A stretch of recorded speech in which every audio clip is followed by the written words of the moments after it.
pessoal, chegamos perto aqui das nossas conclusões, vamos falar agora sobre o controle do desempenho comercial, é claro. Como é que eu controlo isso? Tá? Bom, a raiz que me permite controlar isso é o meu arquivo de transações. Lembra que eu falei para vocês? Produto, cliente, transação. O arquivo de transações é um arquivo que contém para cada registro, cada linha desse arquivo, eu vou saber de onde é que o dinheiro veio, para onde é que o dinheiro foi, tá? O que o dinheiro carregou, qual foi a data, coisas que são básicas.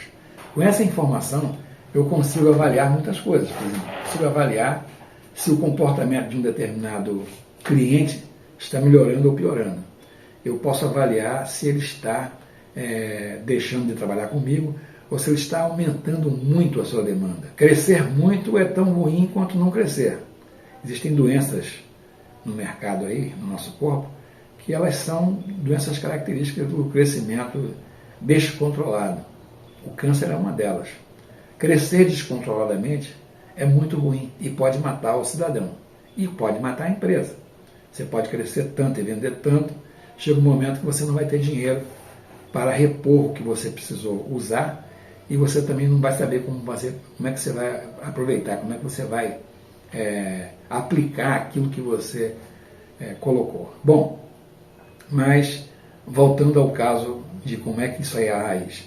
Você tem essa raiz que eu falei para vocês e essas raízes, essa raiz, que é o diário de transações, o diário, uma das coisas que ela tem quando eu digo de onde é que o dinheiro veio, para onde é que o dinheiro foi, eu estou falando de contas do meu balanço. O balanço tem uma conta lá, que é uma conta, suponha que eu tenha a conta 100, que seja caixa, e eu tenho uma conta 200, que seja a conta estoque.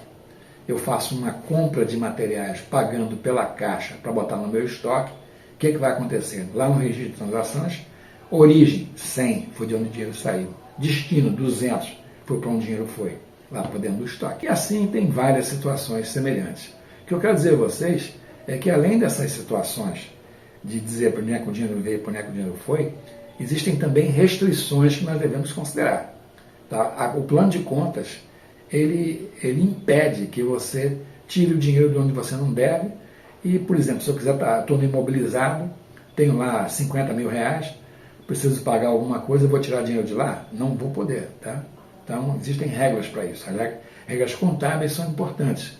E sobre essas regras contábeis, sobre essa movimentação, também atuam as regras tributárias.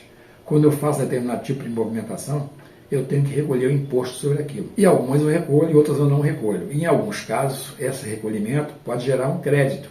Por exemplo, quando eu importo alguma coisa e eu faço um documento de entrada, eu tenho um crédito do ICMS que eu usei na ocasião e tenho um crédito do IPI que eu também usei na ocasião. Se eu quiser aproveitar o PIS e o COFINS, por exemplo, vai depender do tipo de empresa que eu tenho. Se for uma empresa do Simples, se for uma empresa lucro real ou se for uma empresa de lucro presumido. Essas diferenças de comportamento da empresa, diferença de perfil tributário, vai definir se eu vou ou se eu não vou aproveitar um determinado crédito de imposto. Mas vamos voltar para o nosso caso lá do controle do desempenho. Se eu tenho todas essas informações sendo colocadas ali todo dia, vamos supor que num dia eu tenho uma tabela com todas as transações daquele dia e no dia seguinte eu tenho uma outra tabela com outras transações e a cada dia que passa eu vou tendo outras tabelas, cada uma com o mesmo perfil de entrada e de saída. Quando eu olho para essa tabela, se eu quiser analisar a tabela usando algum programa, eu vou saber em que direção estão indo determinadas contas. Se a conta, por exemplo, de estoque está crescendo, se está diminuindo, se a conta do caixa diminuiu ou não, se virou. Virou o seguinte, eu gastei o que não tinha, então eu entrei no cheque especial, tá? Ou tive que pedir dinheiro emprestado para alguém. Minha conta virou. É uma expressão que a gente usa nessa área aí. Se eu pegar essas tabelas todas e colocá-las de uma maneira como se fosse um cubo, imaginem isso para vocês. Imagine um cubo, lógico, tá?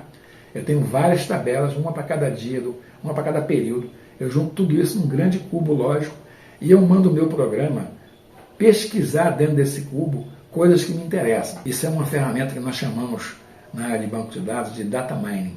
Mas vamos voltar um pouco para o banco de dados. O banco de dados, ou a ferramenta de gestão de banco de dados, são ferramentas que são capazes de organizar todos os dados da empresa e criar toda uma modelagem de dados, um modelo de dados que você está usando. Por exemplo, dados relativos a pessoal. Tem o nome da pessoa, tem um endereço, aquela coisa toda. Qual é o código que eu vou identificar aquela pessoa? É claro que o código é o CPF, porque é o CPF o código que o governo usa para identificar cada pessoa. Qual é o código que eu vou identificar se for uma pessoa jurídica? É claro que é o CNPJ. 2 códigos diferentes e muito importantes. Tá? Isso tudo entra na minha tabela lá. Tá? Eu posso saber, por exemplo, se um determinado CPF costuma comprar frequentemente e com que valores. Eu posso avaliar se um determinado CNPJ compra ou vende dentro de um certo critério. E aí eu tomo minhas providências. Tá? Quando eu pego tudo isso e começo a avaliar, existe um mecanismo antigo chamado EIS, que é a sigla para Sistema de Informações Executivas, Executive Information Systems, que é um sistema que permite a você tomar decisões executivas em cima dessa base de dados. Que, como eu já mostrei para vocês, a base de dados que é constituída pela movimentação e pelas transações, ela é essencial. Sem ela eu não consigo fazer nada. Além disso, esse EIS depois migrou de nome, passou a se tornar BI, Business Intelligence. Quer dizer, a inteligência do negócio está ali dentro. Qual é a inteligência? Vai me dizer para onde é que eu estou indo, com que velocidade. Tá? Também posso usar isso para o CRM, que é o Customer Relationship Marketing, que é a venda em que se apoia no comportamento do cliente. Por exemplo, se eu quiser saber se um determinado tipo de produto é comprado mais por um determinado tipo de pessoa, se é uma pessoa que mora no norte, que mora no sul, se é homem, se é mulher uma mulher com certa idade ou se é um homem com certa idade, se é mulher que tem filhos ou se é mulher que não tem filhos. Se eu tiver essas informações disponíveis em algum lugar, eu posso navegar nessas informações e extrair informações de comportamento. E com isso, eu fazer, por exemplo, promoções e descontos e coisas desse tipo, que eu quiser fazer. Tá? Isso é todo um mecanismo interessante baseado nesse movimento das transações. Essas transações, por sua vez, ao serem processadas, também vão gerar informações de contas a pagar, tudo que eu tenho, aquilo que eu comprei que eu tenho que pagar, contas a receber, aquilo que eu vendi que eu tenho que receber, e mais as apurações de impostos. Isso tudo vai sair desse movimento básico, dessa organização inicial, que é o meu arquivo de transações. Bom, então olha que coisa que vai sair daí. Ó. Contas a pagar, contas a receber, estoque, cada vez que eu comprar para botar no estoque vai aparecer lá, cada vez que eu vender, sai do estoque, vai sair de lá. Cada vez que eu comprar alguma coisa que não vai para o estoque, vai para a despesa direta, também vai estar lá. Tudo isso vai aparecer. Então eu consigo trabalhar toda essa informação e tirar proveito dela. Existem mecanismos no mercado, tá? Esse banco de dados que eu falei para vocês, que é uma ferramenta que organiza todas essas informações, esse tipo de ferramenta evoluiu com muita rapidez. Então, nos primeiros tempos do mercado aí, você tinha fabricantes desse tipo de produto que faziam coisas mirabolantes. Né? Você tem uma ferramenta poderosíssima que é capaz de extrair todas as informações que você quer e aí você acreditou nisso. Tá? Você acreditou nisso e você gastou um dinheiro muito grande para colocar uma coisa dessas dentro da tua empresa. A minha pergunta é, funcionou? Raramente, você vai ter a maior parte das vezes que não vai funcionar. Tá? Não vai dar certo. Mas as pessoas ficam deslumbradas. Eu posso falar isso para vocês que não é apenas empresas pequenas, como a minha, por exemplo, que perdeu por causa disso. São empresas grandes, como é o caso de uma estatal de grande porte, que instalou um negócio desse lá e nunca funcionou. Instalou mais de uma vez, gastou dinheiro. Você vai falar com um vendedor do produto, ele conta para você uma história que você acha que está no mundo da Alice no País das Maravilhas. Tem tudo que você quer. Tá? Só que a análise é mal feita.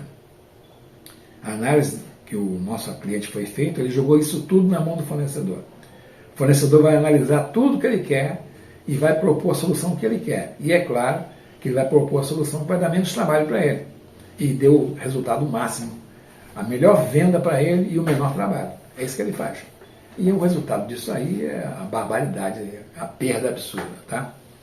Bom, mas não vamos falar disso agora não, porque isso é um assunto que eu gostaria de ter um tema apenas sobre isso, para eu falar para vocês o que é uma ferramenta dessas, um ERP, Enterprise Resource Planning, quem são os grandes fabricantes que estão no mercado e que tipo de qualidade eles oferecem. Tá?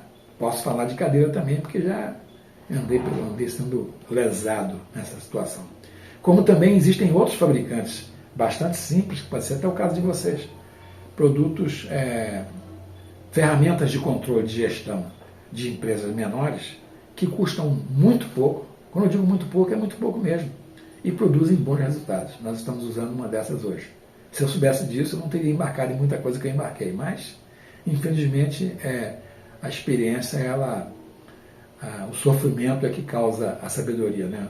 A base da sabedoria é a dor. Você doeu, sentiu dor aí no teu bolso, aí você aprende. Bom, o assunto é muito longo, muito complexo, não dá para a gente esgotar isso aqui nesse nosso curto tempo. Vamos voltar a falar sobre isso em outra ocasião, tá? E por enquanto eu vou ficando por aqui e espero que vocês aproveitem. Se precisarem ou se quiserem aprofundar mais isso, eu estou à disposição. Os contatos estão aí mesmo, dentro do próprio vídeo, tá? E aí a gente pode conversar para trocar ideias sobre de que maneira que a gente pode ajudar vocês a não cair em tantos buracos. Vocês vão cair em alguns deles, você pode ter certeza. Tá? Vão cair pelo menos um que você consiga sair. Beleza? Então, hasta la vista e vamos ver o que vem por aí, tá? Tchau. Oi pessoal, estou inaugurando aqui uma camiseta nova, com a nossa marca, com a nossa logo, para que vocês fiquem sabendo com quem vocês estão lidando. A quem nós servimos com esses vídeos que nós estamos fazendo de empreendedorismo? Servimos as pessoas que precisam aprender como se posicionar no mercado e como criar seu próprio negócio, tá? Na realidade, nós estamos tendo uma visão bem abrangente sobre as principais forças que atuam no mercado e como é que vocês podem lidar com elas. O que você faz aqui, o que nós fazemos, é compartilhar a experiência de muitos anos de trabalho, de lutas, de vitórias e de algumas derrotas, para que vocês aprendam quais são os caminhos que vocês devem evitar e quais são os caminhos que vocês podem aproveitar. Por que isso é importante? Porque muito raramente vocês vão encontrar no mercado alguém ou algum grupo que reúna informações sobre esse espectro tão amplo do segmento de mercado e que possa ser útil para vocês entenderem isso tudo de forma fácil e agradável, sem grandes mistérios, ok? Nós estamos aqui para isso. Bom, antes que eu me esqueça, na descrição desse vídeo, na descrição dos vídeos, vocês vão encontrar um link para que você possa acessar nossa página e adquirir um de nossos produtos físicos ou digitais. Dá uma passadinha lá, vocês vão gostar. Ok, pessoal? Então, muito obrigado aí pela atenção de vocês e hasta la vista.